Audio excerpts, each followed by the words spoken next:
जगत गुरु के लिए 22 जनवरी का दिन सबसे खास। मोदी योगी एक साथ जगत गुरु के सामने होंगे हाजिर।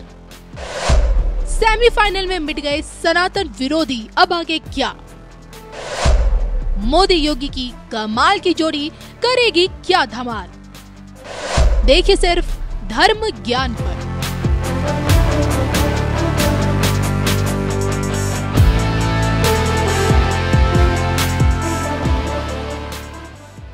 कौन है जगत गुरु स्वामी रामभद्राचार्य? आप कहेंगे तुलसी पीठ के संस्थापक, 22 भाषाओं के जानकार, 80 ग्रंथों के रचनाकार, कथावाचक, दार्शनिक, भविष्यवक्ता या फिर धर्म गुरु। हकीकत में देखें तो संत समाज से ताल्लुक रखने वाले स्वामी रामभद्राचार्य एक ऐसे असाधारण शख्सियत हैं जिनके नाम में बसने वाली राम नाम की शक्ति आम जनमानस का मार्गदर्शन करती आई है। जौनपुर में जन्मे स्वामी रामभद्राचार्य ने प्रभु राम के तपोभूमि को अपनी कर्म भूमि बनाई और आज यहीं से लोगों को अध्यात्म की दुनिया से जोड़ रहे हैं। पीठाधीश्वर जगत गुरु स्वामी रामभद्राचार्य की यही ख्वाहिश है कि उन्हें आंखों की रोशनी की बजाय भारत की पावन धरा पर बार बार जन्म चाहिए।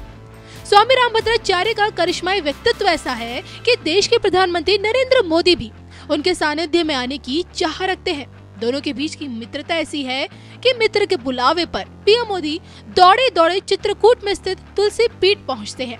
खुद अपने हाथों से जगत गुरु द्वारा लिखी किताबों का विमोचन करते हैं, गले मिलते हैं, हाथ पकड़कर कुर्सी पर बिठाते हैं और जिसके बाद जगत गुरु काफी भावुक भी दिखाई दिए। अब पुनः पीएम मोदी और जगत गुरु की भेंट होने वाली है। एक बार पुनः मित्र के बुलावे पर पीएम मोदी रामनगरी अयोध्या आ सकते हैं। 73 वर्षीय जगत गुरु रामभद्राचार्य का जन्मोत्सव 14 जनवरी को मनाया जाएगा और इसी के उपलक्ष्य में 9 दिनों का अमृत महोत्सव मनाया जा रहा है। अयोध्या में 14 जनवरी से 22 जनवरी तक अनुष्ठान होंगे और फिर 22 जनवरी के दिन, जिस दिन रामलला गर्भगृह में विराजेंगे, उसी दिन अमृत महोत्सव का समापन हो जाएगा और जिसके लिए देश के राष्ट्रपति द्रौपदी मुर्मू से लेकर प्रधानमंत्री नरेंद्र मोदी, 8 राज्यों के राज्यपाल और मुख्यमंत्रियों को आमंत्रित किया गया है। रामभद्राचार्य के उत्तराधिकारी रामचंद्र दास से बताते हैं कि कार्यक्रम में करीब 1 लाख भक्तों के आने की पूरी संभावना है।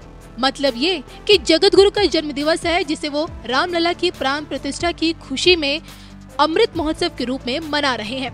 तो इस दिन पीएम मोदी गर्भगृह में रामलला की प्राण प्रतिष्ठा करते हुए दिखेंगे और फिर उसके बाद जगत गुरु स्वामी रामभद्राचार्य के दरबार में हाजिरी लगाएंगे। ऐसा पहली बार होगा जब मोदी और योगी दोनों ही भाजपा के लोकप्रिय नेता एक साथ एक मंच पर, और वो भी स्वामी रामभद्राचार्य के आगे नतमस्तक होते दिखेंगे। ऐसे में उम्मीद तो यही है कि राम लक्ष्मण की इस जोड़ी को लेकर जगत गुरु कुछ ऐसा बोल सकते हैं या फिर भविष्यवाणी कर सकते हैं जिसमें नए भारत का उज्जवल भविष्य छिपा हो। रिकॉर्ड रहा है कि जगत गुरु रामभद्राचार्य की कहीं बातें या फिर भविष्यवाणी कभी गलत नहीं हुई। इनकी प्रत्येक भविष्यवाणी पर सत्यता की मुहर समय समय पर लगती आई है। लोगों का कहना है कि जगत गुरु का जीवन एक खुली किताब की तरह है। इनके द्वारा 7 दिनों में 100 पन्नों की गवाही आज भी दुनिया को अचंभित करती है। राम मंदिर की लड़ाई में इन्हीं की गवाही ने निर्णायक भूमिका निभाई थी। 7 दिनों तक चली 100 पेजों की अपनी गवाही का जिक्र करते हुए जगत गुरु खुद ये बताते हैं कि मैंने कोर्ट को बताया था कि शास्त्रों की गवाही के लिए आंखों की जरूरत नहीं। मैंने कहा कि अर्धवेद के 10वें कांड में 61वें अनुवाक्य के 2य खंड पर अयोध्या से जुड़े सवाल का साफ जवाब लिखा है। इसमें 8 चक्र और 9 देवताओं की अयोध्या के बीच में मंडप के आकार का सोने का मंदिर बताया गया है। तो राजनीतिक गलियारों में चर्चा इस बात की है कि जगत गुरु के मुख से निकली गई प्रत्येक भविष्यवाणियां सटीक बैठती हैं। मोदी के 2 बार प्रधानमंत्री बनने की भविष्यवाणी जगत गुरु ने की। योगी के 2 बार मुख्यमंत्री की भविष्यवाणी भी इन्होंने की। चंद्रयान 3 की सफलता की भविष्यवाणी इन्होंने की और हाल फिलहाल में 3 राज्यों में धर्म की जीत की भविष्यवाणी इनके मुख से निकली और अब मोदी के 3री बार पुनः प्रधानमंत्री बनने की भविष्यवाणी भी कर चुके हैं। डंके की चोट पर इस बात का इशारा कर चुके हैं कि 24 में एक बार फिर प्रधानमंत्री बनने के लिए मोदी को मेरा विजय भव का आशीर्वाद है। बहुत कम लोग ये जानते हैं कि 90 के दशक में जगत गुरु ने भाप लिया था कि मोदी ही देश का भविष्य है। इसको लेकर खुद ये बता चुके हैं कि 90 में जब लाल कृष्ण अडवाणी के नेतृत्व में राम जन्मभूमि आंदोलन शुरू हुआ तो नरेंद्र मोदी से इनकी मित्रता हुई क्योंकि वे इस आंदोलन से जुड़े हुए थे और तब लाल कृष्ण आडवाणी की रथ यात्रा का संचालन नरेंद्र मोदी ही कर रहे थे और तब से लग रहा था कि ये भविष्य में कुछ बड़ा करेंगे। अब देखा जाए तो जगत गुरु ने जो सोचा, आज पीएम मोदी ने वो सब कुछ करके दिखाया। अब बस 22 जनवरी का इंतजार, जब दो मित्रों की मित्रता पुनः देखने को मिलेगी।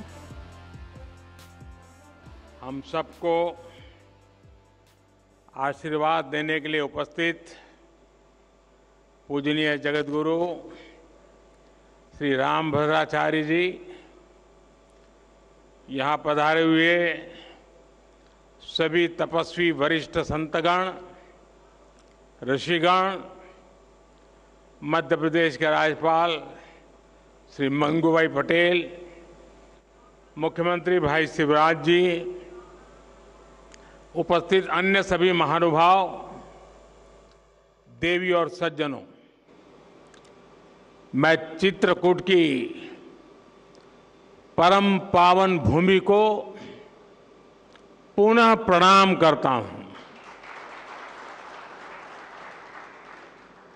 मेरा सौभाग्य है कि आज पूरे दिन मुझे अलग अलग मंदिरों में प्रभु श्री राम के दर्शन का अवसर मिला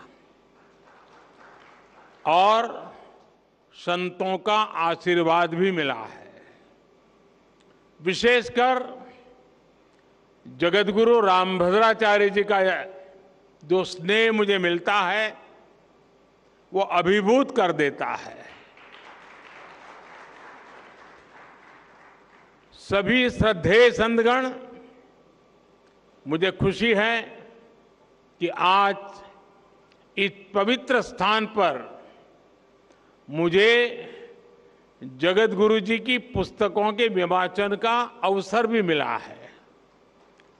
अष्टाध्यायी भाष्य, रामानंदाचार्य चरितम और भगवान कृष्ण की राष्ट्रलीला, ये सभी ग्रंथ भारत की महान ज्ञान परंपरा को और समृद्ध करेंगे। मैं इन पुस्तकों को जगत गुरु जी के आशीर्वाद का एक और स्वरूप मानता हूं। आप सभी को मैं इन पुस्तकों के विमोचन पर बधाई देता हूं।